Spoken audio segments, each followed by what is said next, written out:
What's up, Philadelphia sports fans? I am Anthony Pinto. Welcome to the War Room. We are War Room Philly.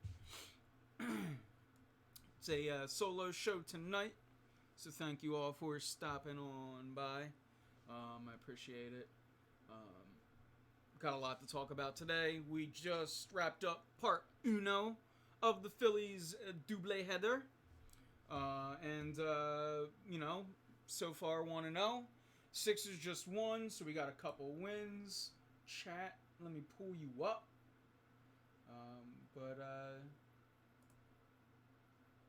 Yeah, we're gonna have a fun show tonight. Let me get chat up and going.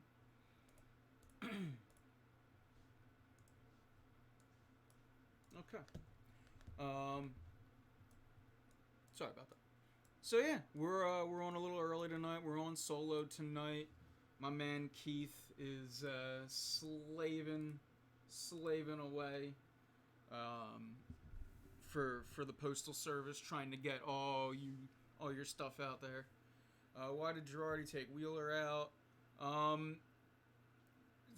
Because it's still early. Let me pull up the box score. I have it over here. I got to see his pitch count. I think he was probably around the 80s. You got to remember, I realize it's August, and I do know it's a shortened season, but these guys are still going to be on. But yeah, he was at 85 pitches. I mean, that's probably where he was at. And in 11th, look, we can't just keep making excuses for our putrid bullpen. Like in an 11-3 game, he shouldn't have to go out there and finish it. You should be able to get 3 easy outs in an 11-3 game. This bullpen they're piss poor, and it's a problem, and that'll it's going to be a topic of tonight's show, the Phillies pitching in general. But yeah, we got that. We're gonna have some Flyers talk. Moose is on the loose. We're gonna get to see Brian Elliott tomorrow. I'm curious as to what everyone thinks about that. But yeah, so we got that. We got a little bit of everything. Ben Simmons also got hurt towards in the third quarter of the Sixers game this afternoon. So we're gonna be looking closely in the next couple of days at that injury. I'm not a doctor. My gut reaction is he's either totally fine or it's a season-ending injury, because that's generally how it is with knee injuries. I think mostly back to the Terrell Owens one. When he got hurt and we saw him walk off, he was seemingly fine, and then he's gone for a while. That's my fear, but by all accounts, hopefully we'll find Ben Simmons will be fine going forward. So yeah. Like the Moose start, let's knock the rust out. I think they did knock the rust out. I mean, you could make an argument at least that they knocked the rust out of him in the period that he got. He looked good. He didn't look rusty against the Penguins. That being said, I'm not really gonna freak out either way about this. For one, I am just indebted to Alain Vigneault. As far as we've seen him push all of the right buttons this year, I'm not going to claim that I know more about the Flyers than he does. Joe Girardi, certainly Brett Brown, we'll get into that. But right now, Alain Vigneault he's earned that right. And if he thinks that this, in my opinion, this is the game. Washington is probably, they're the weakest team out of the three. So it's still going to be a really tough test. Personally, I would have gone Hart. I would have just tried to win the 1 seed. I want to go as hard as I can on all 3 of these games. and moving forward. But let's not forget, the back spasms that he had early on, and maybe you kind of just want to ease him in. I saw on our Facebook page, facebook.com/WarRoomPhilly, Kevin Christian had a very good point. By the way, Kevin Christian will probably be on sometime this month or during the Flyers playoff run. We're going to look forward to having him on. But I saw he had a really good point of saying that, these playoffs could run 30 games deep. So, that being the case, we'll see. As far as if Carter Hart can handle all of that load. So, again, while my personal preference would have went to go with Hart, I'm not going to certainly come up here and scream, rant, and rave about that. AV may be the best coach in Philly. Keep your emphasis on the right now part. And if you can keep your emphasis on the right now part of that statement, Joe, you're probably right. Because Doug Peterson obviously won a championship. That was 2017. So right now, yeah, I agree. It's AV. But, overall body of work, Girardi's got a pretty impressive resume. And as far as here in Philly, winning a Super Bowl does win you some clout. So yeah, again, I agree with the right now statement of that thing. Oscar may be able to come back by September. So, addressing the Oscar Lindblom situation, I mean, holy crap, it would be amazing if he gets on the ice. But honestly, for his health, I would just like to see him, just get ready for next year. I think having him around this team, though, and having him with this team and seeing him skate, it's gonna fire this team up every time he does anything.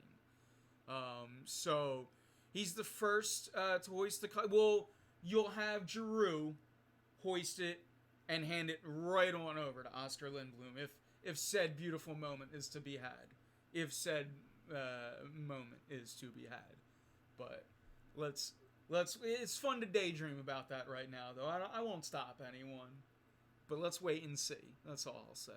It is look, it's certainly much more like right now the Flyers have the best shot of winning a championship in the city. And that includes the Eagles. That certainly includes the Phillies with their terrible pitching, bullpen specifically. But yeah, that's the dream. That is the dream, is for Claude Giroux and Joe. You'll agree. For Claude Giroux, who you have talked about the haters time and time again. For him to hoist a Stanley Cup, and then not only to hoist it and to erase all of that stank, because he's in my opinion a very underappreciated Philadelphia athlete. Then yeah, the first person he hands it to is, oh, by the way, Oscar Lindblom, who is one of the strongest human beings on the planet. I mean, hell yeah. Hell yeah. And I think he'll be better than Lindros. I know we've had this conversation before, so we won't have to... Now that there's real sports, we don't have to, keep doing the who's better, this generation or that. But you got to remember Lindros is, Hall of Fame. And I think Giroux has a shot. And if he can get himself a cup or 4 or 7, 13 cups, hell yeah, and then he gets in. And then he certainly gets in.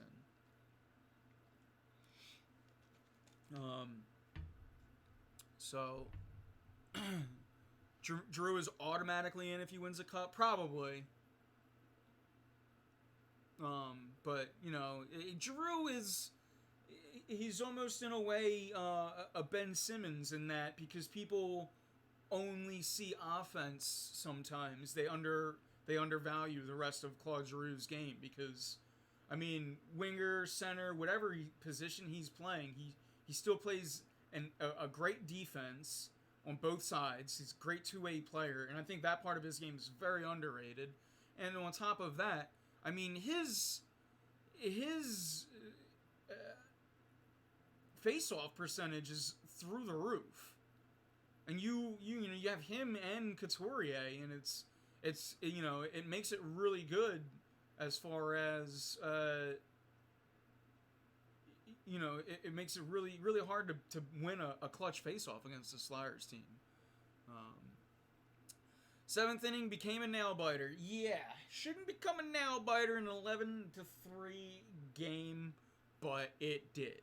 And that's going to become a theme throughout this season for us on this show, is venting our bullpen frustrations.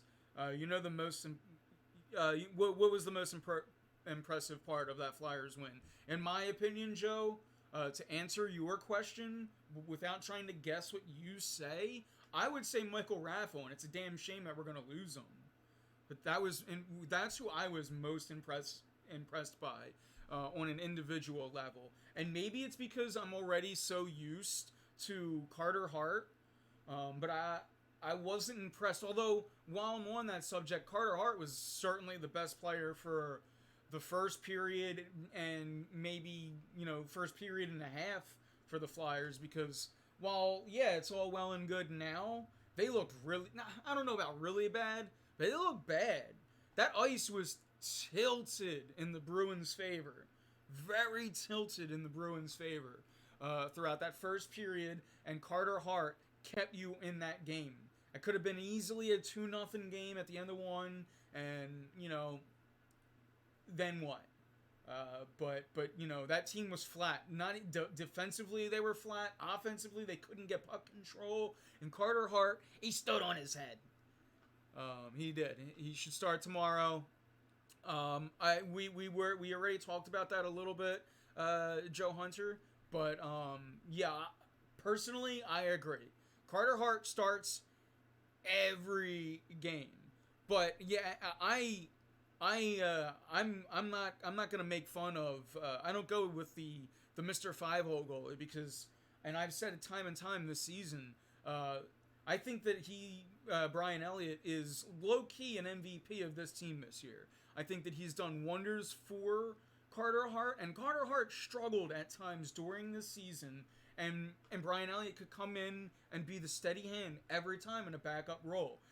I've said many, many times throughout this season, because I guess you could say in the past I was a noted Brian Elliott hater. I hated Brian Elliott, the starter. Brian Elliott, the backup, it's a completely different player. And I've been very, very impressed throughout this entire season, and he looked really good closing out that Pittsburgh game in exhibition. So I'm all for. I would have started Carter Hart just because I want my best players out there. It's the playoffs. But if there was any game to do this, tomorrow at 4 o'clock is the time to do it. Thursday at 4 against the Capitals. Get him ready, because the real test and maybe the most exciting game, of this early hockey period is going to be Flyers Tampa.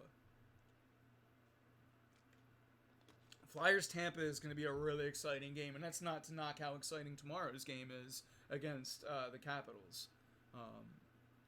But yeah, and Joe, again, I agree.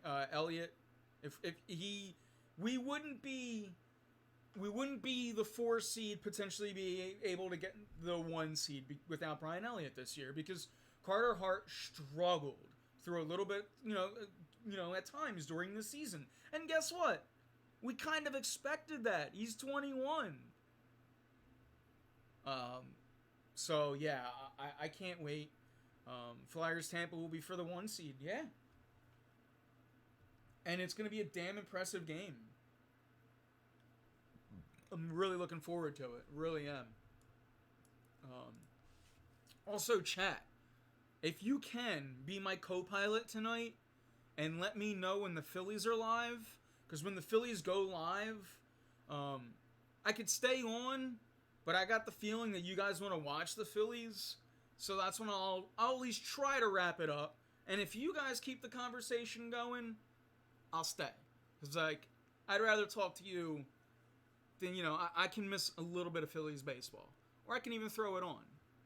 Might make the stream lag a little bit, but yeah, we'll try. You know what team terrifies me right now? And if you're talking about hockey, Montreal. I'm just trying to think outside of the box because that's where your head goes. Carolina, yeah, they 3-0'd the Rangers, if I'm not mistaken. Yeah, Nola on the bump tonight. Look, I mean, how as far as a doubleheader goes, seeing Nola Wheeler pitch in the same day, that's doesn't really get better than that as a Phillies fan. I got a frog in my throat. Yeah, but you're right, Joe. Carolina, and they went on that streak last year too, and they're a team that has chemistry. That's something that the Flyers have, and that's the Flyers. The thing, like, they have the coaching, they have this chemistry, and they all seem to. It seems to be embodied by Oscar Strong, that chemistry. And again, the coaching, AV, Coach of the Year, we know that. And then they have talent on top of it, and they have goaltending. I mean, we're talking about Michael Raffle, who I said was my, I was most impressed by in that game, and chat let me know what you were most impressed by in that Flyers win. You lose him, and I get excited, and not at Michael Raffle's expense, but I'm a big Joel Farabee guy. And now Joel Farabee is activated. So, I mean, this team is, they're deep. And again, you could be coming down to, if you start losing people, you could be thinking about Lindblom, who was your leading scorer at one time and beat cancer this year, could possibly be coming into the lineup. They're deep. They're deep both offensively and defensively. I mean, we saw Gottasberg look pretty good in that Pittsburgh game, and he's not even out there in the playoffs. I'm curious to see if he'll get any time. Maybe tonight, maybe, probably not. If he gets time, it will be tonight. Harper in the lineup, sign of relief. Admittedly, I was eating and shower. I was trying to get ready for this show. Did Harper leave the lineup because of injury? Because I had saw it and I was like, well, they were up 11-3. They probably pulled him because of, for rest for the second game. But you said Nate Thompson shall go by Nate the Great. Okay. If he keeps playing, I mean, if I gotta make a Nate Thompson Facebook status, facebook.com/WarRoomPhilly, give it a like. Then yeah. If I gotta I'll go Nate the Great next status for Nate Thompson. Back issues, yeah, probably because he's trying to carry the team. No, that's and like just like that, we'll be hoping next game to see Simmons in the lineup because you can't be losing guys like Harper, you can't be losing guys like Simmons. That's scary. What is the injury to Raffle? We won't really know. We won't really know what the injury to Raffle is, unfortunately, because of like the way. First off, hockey is always upper body, lower body, but now with COVID going around, they're on the injured list, and that's all we know. But let me see if I can find anything on that, just to. Yeah, with an undisclosed. So it's a leg injury. We do know that. But yeah, it's undisclosed as far as what it is. And again, it's a damn shame because because as far as Raffle goes, I mean, he was looking good, and that's a guy that I've kind of talked a little shit on throughout the years, and he's doing pretty well so far. And I mean, yeah, that game he was the standout.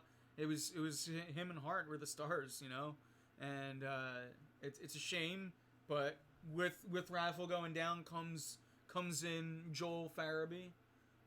So you can have Joel and Joel, you know, starting at the same time,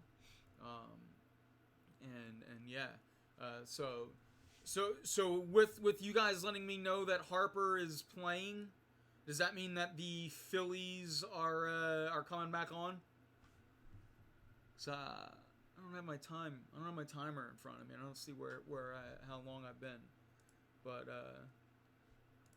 I want to make sure we get enough in. Nah, they ain't on it. Why isn't Hoskins sitting over Real Muto? So, because JT just, I mean, he's JT. That's just a baseball manager thing. JT just caught, you know, not 9 but 7 innings. So, give him the night off. 7:35 start. That's good. That's when we'll end the night. 7:35. Yeah, he could DH. But it's you're gonna sit catchers through games. I do think that with how much they've already missed, I agree. I would be putting Real Muto in, but it's not an excuse. Having a different opinion isn't an excuse. You want to get Hoskins going, so that's why he's in the lineup.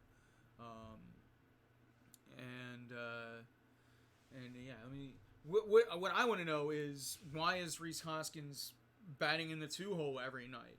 Because I don't know about you guys, I don't need Rhys Hoskins leading off with a walk every game. Like this whole Rhys Hoskins in the 2-hole drives me nuts. I don't care how much he walks. In fact, I'd like him to walk less. I want him to start swinging the goddamn bat and hitting home runs like he's supposed to do. He's not a 2-hole hitter. This is like the old analytics thing, and this is where I start to hate analytics, because like I like it and I like information, but you need to use your eyes. Rhys Hoskins is not a 2-hole hitter. He's not.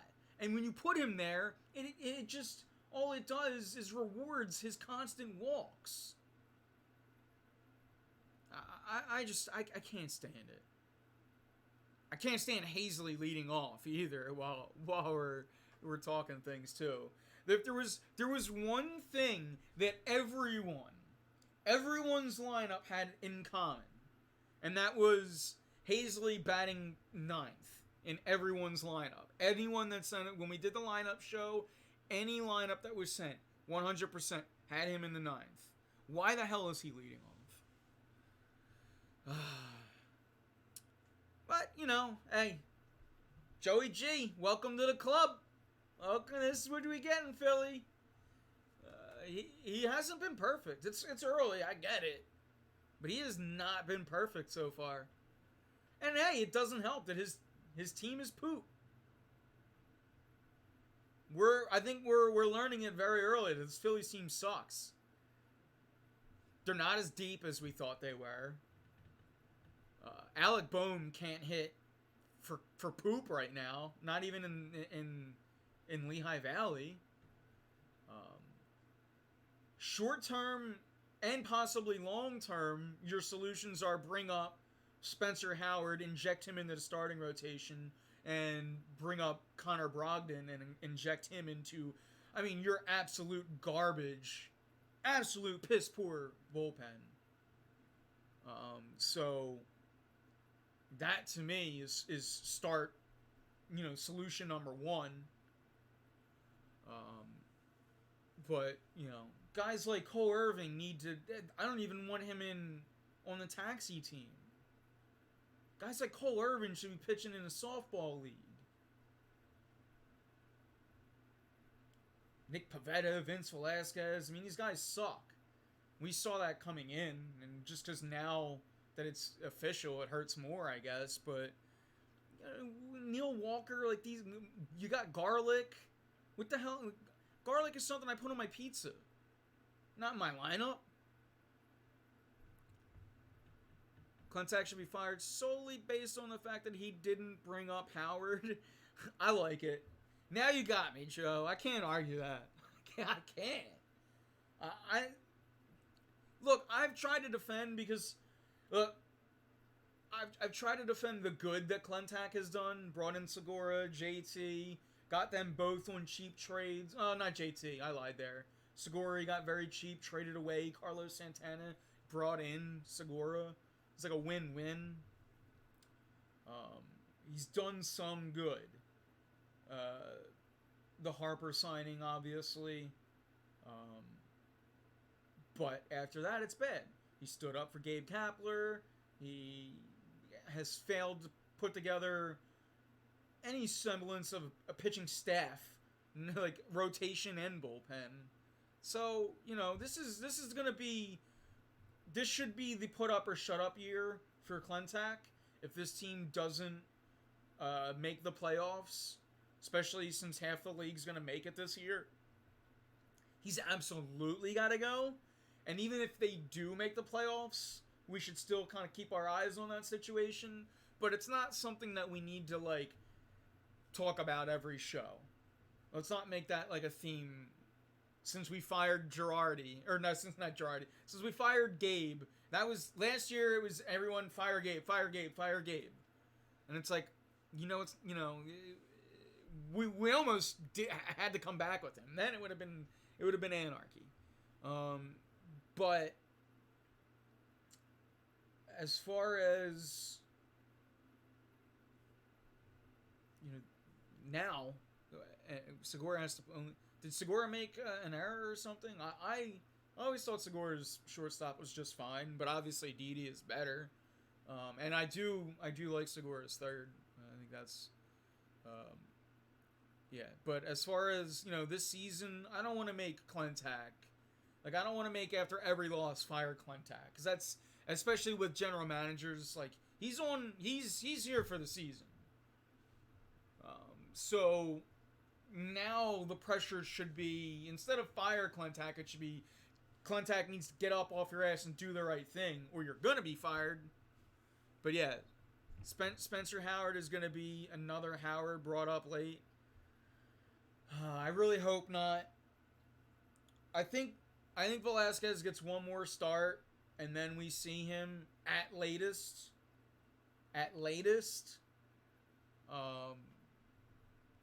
But yeah, I think maybe they're just waiting for the right part of the rotation to officially bring him up. I'm hoping. But we'll see. Don't sleep on Connor Brogdon either. I'm serious. This bullpen bleeping blows. They just made an 11-3 last inning. Not ninth, but last inning of the game, in the 7th inning of the doubleheader. They made it interesting. You needed 3 outs. It was 11-3.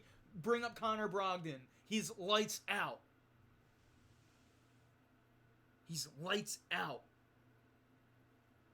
No, I want Spencer Howard immediate. Spencer Howard is my third starter when he comes up. He's that good. He goes right into the rotation. Connor Brogdon goes into the bullpen. Vince Velasquez goes into the bullpen. We're into the middle of 95 for all I care. As long as he takes Cole Irving with him. But in that's step one. And then now it's going to have to be, what can this team do? As far as the front office, what can they do? What kind of action are we going to see in a 60-game sprint that half of the league can now make the playoffs? Guess what? It's going to be next to impossible to find anyone for your bullpen. You need to find J.C. Romero. You need to find somebody off the streets who gets hot and lights it up for you. You know, maybe they're on something like JC was. That's what you need. That's your only option. Or Connor Brogdon, or you know, these young guys just get good overnight. So yeah, that was you know, that's where that is. Yeah, I did see the Barute explosion. It was rough to watch. It was, you know, you see something like that and you're like, that can't be real, and then you see multiple videos and you're like, holy crap. But the warning signs were in place since 2014 for those warehouses. It's a shame though. It's a real shame. But yeah, trying to keep it light here, especially moving into 10 minutes to go. So yeah, I do want to go and talk a little bit about all of that, and we got, you know, we also have some Sixers talk to get into as we, you know, wrap up the show too. But if you guys have anything else, Flyers or Phillies related, feel free to chime in. Don't let me miss anything. As far as the Sixers go, they're 2-1, but have looked bad, in my opinion. This Ben Simmons potential injury could change the topic next week, but for now, I'm gonna talk as if he's in the lineup going forward. He's got to be a point guard. He is just totally inactive offensively as a 4. And the offense, you know, they were good on the Spurs night, but this offense hasn't looked like it's been flowing. And in my opinion, your starting lineup has to be Ben Simmons, Josh Richardson, Matisse Thybulle, who is not getting nearly enough minutes by the soon-to-be former head coach of the 76ers, Brett Brown, who's putting guys like Raul Neto out there and Furkan Korkmaz. But he's not giving Matisse Thybulle or Alec Burks legit minutes yet. And yeah, specifically that Spurs game. What happened to the defense? 43 friggin' points in the fourth quarter. I mean, is that not the trend for this team all year? Is it just either the third or fourth quarter, give up defensively? Brett Brown's got to go at the end of this year. And I'm not going to make this my theme, but Eastern Conference Finals or bust. That's it. There's no in-betweens anymore with this. This team has underperformed all year. And Ben Simmons doesn't need to be shooting the 3. He just needs to be shooting here and there and attacking the rim. And taking the ball out of his hands doesn't help that. I don't know how... And by the way, real quick, if I can divert, if Ben Simmons is all of a sudden a 4, then guess what? Brett and Elton, you screwed up by getting rid of Markelle Fultz. Which I never liked. I always thought they got rid of him too quick. But this whole... Look, I like Shake, and obviously he hits the game winner, and I think Shake is a great 6th man. And then, hey, you could even play with rotations.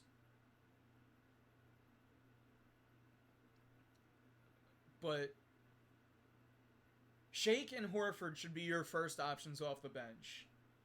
Not Horford and Furkan, or Horford and... Raul Neto shouldn't even be in the bubble. Much less getting minutes. That just goes... That is where... See... In the game, in the first game, see, instead of going back to a plan B, this is complete under preparation. Why are they not prepared for what do we do if Shake Milton struggles? Why is that never discussed in the coaching room? What do we do if Shake Milton struggles? And I gotta be honest, I'd rather them forget that than go, oh, if that happens, Raul Neto is the solution. Not Alec Burks, not put Ben Simmons back to the point guard, Raul Neto. This is where Brett Brown looks at the game, again, this is where analytics can bite you. Because you go, oh, well, you can just take him out, you put Raul in, and you play the same style that we have game planned. Well, it doesn't work that way because Raul Neto has no talent. First pitch strike. That's good to know. I'm wrapping it up once I'm done bitching about Brett Brown. So we got a huge Union game tonight. Yeah, we do. What do they got? A couple more wins, right? A couple more wins for the title. I must admit, guys, that in tune to the MLS Anthony Pinto you saw 3 weeks ago is no longer back in action now that there are real sports. I forgot soccer existed again. It was a fun 1.5 game. Tonight in the chip, 2 more wins. Let's do it, though. Let's do it. I'm not hating. Go Union. It's not for me. It'll be like me trying to jam Overwatch down someone's throat. It's just, it's not my cup of tea. I did say real sports. You're right. That's disrespectful. Now that the major sports are back, I said real sports. That is disrespectful. When you're right, you're right. I can see Figure and Shake, Richardson, Neto provide more solid point guard minutes than Horford splitting forward center. Not much else at forward. And thus giving Simmons some minutes at the 4. I can see optimizing Ben's point guard minutes too. That's from Russ in chat, if I'm remembering correctly. We got a couple Russes in chat now. Got a couple Joes, couple Russes. I like it. But look, Neto, I can agree with I can agree with a lot of that, but Raul Neto is butt cheeks. If I can be nice. Raul Neto is to the Sixers what the Phillies bullpen is to the MLB. It's butt cheeks. That I will be disrespectful, and I'll be purposely disrespectful. Judge has been ungodly this year. Yeah, that dude's good. Same time, you can bum Tobias to the 4. Yeah, in my look, Russ, Tobias is my 4.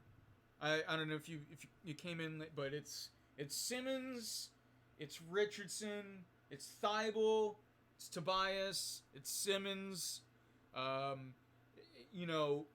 Depending on rotations, you put Tobias up to the 3. Horford comes in. Now you got your original 5. I would still like to close out leading. If I'm leading in the 4th quarter, that's my lineup. Or you can, drop Ben down to the 4, put Toby up to the 3, bring Ben Shake. That's your first lineup substitution as far as, playoff rotations go. And now you have, this starting lineup in as one of your lineups. Alec Burks is another guy that should be getting minutes over at Raul Neto. You traded for him, use him. Nola looking sharp, that's what I like to hear. Tobias Harris has been looking sharp too, while we're on the subject of looking sharp and while we're on the subject of Tobias. I think he's looked good. I think Richardson looked good. More of the reason why I want Thibault in the starting lineup. Because look, Ben doesn't need his shots. Ben needs the ball in his hands. He's the fastest guy on the court, both ends. Let him move with the ball. Let him create. It's what he does best. Sticking him in at the 4 at this time reeks of not only desperation, it reeks of Andy Reid on the Eagles trying to jam a square peg in a round hole. Yeah, Harris is really looking good. Embiid's looking good. I mean, Embiid, like, casually skirted into the court and into the fourth with 20 today, and then dominated.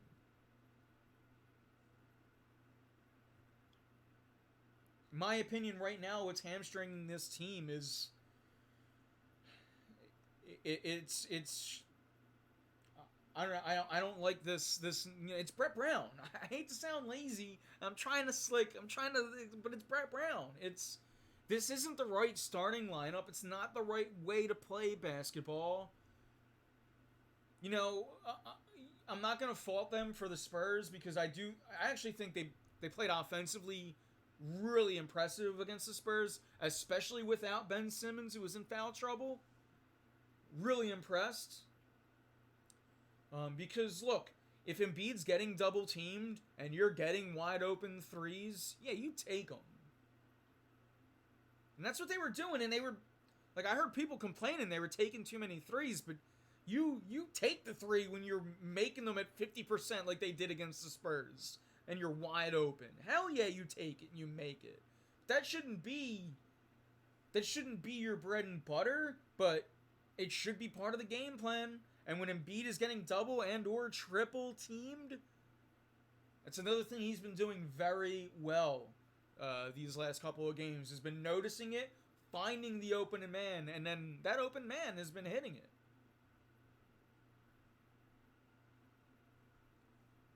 But right now, this all feels a little bit like talking about the Phillies when there was no baseball, when during like 2 weeks ago or whatever, last week. Right now, it all comes down to, is Ben Simmons healthy? Because without Ben Simmons, that's it. Even with Ben Simmons, this team is not looking too hot. So without him, that's it.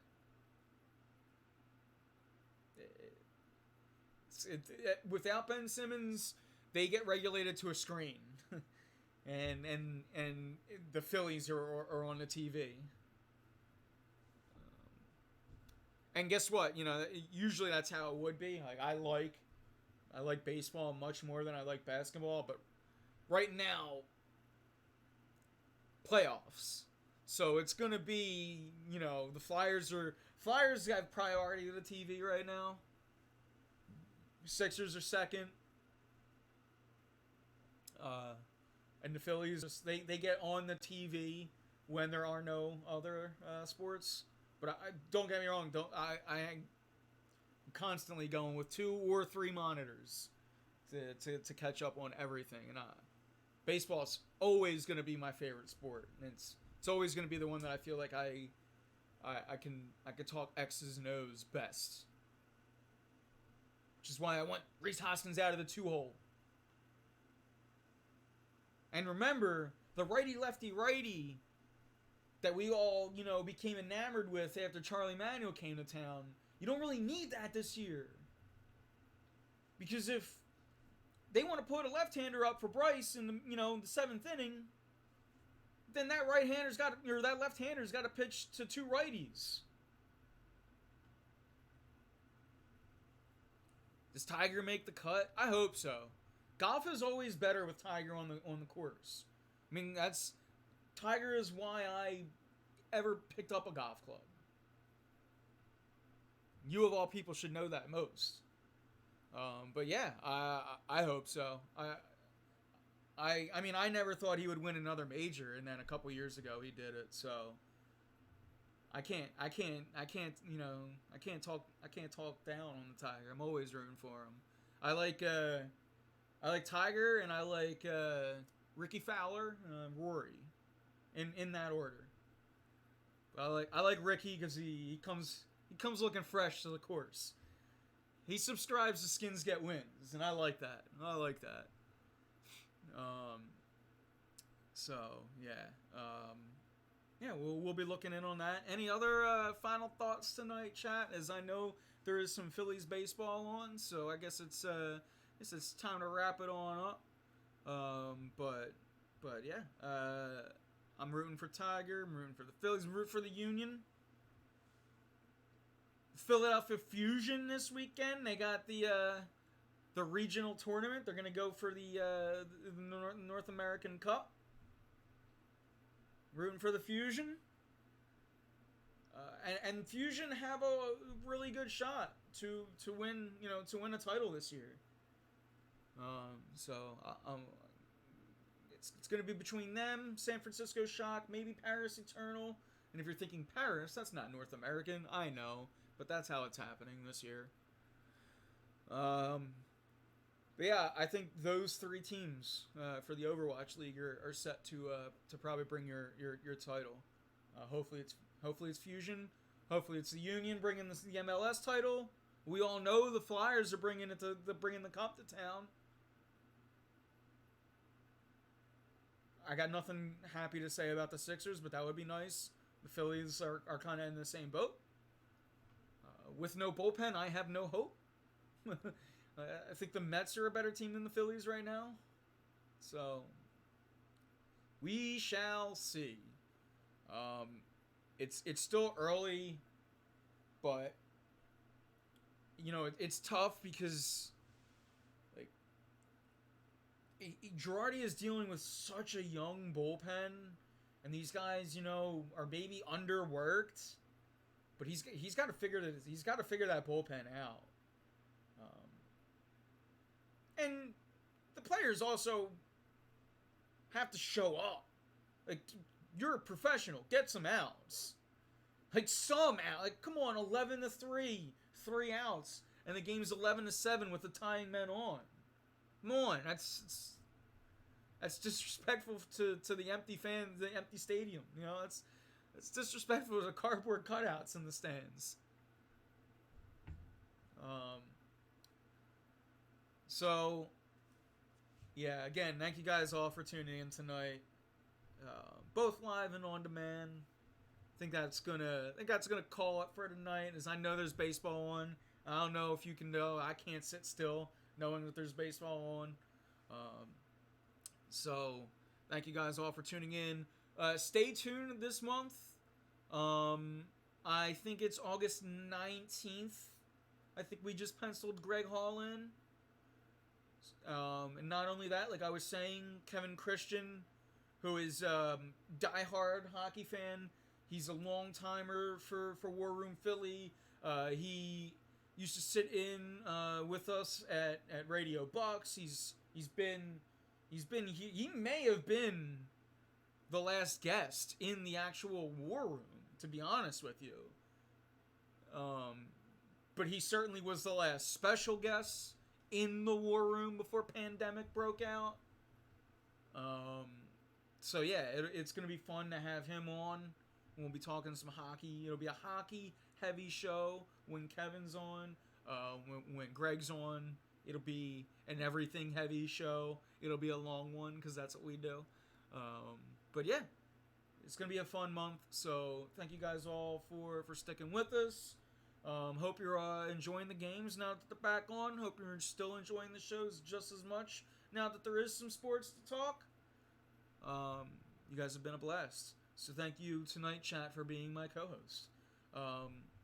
With that, I am Anthony Pinto. You are chat. And we are out of here.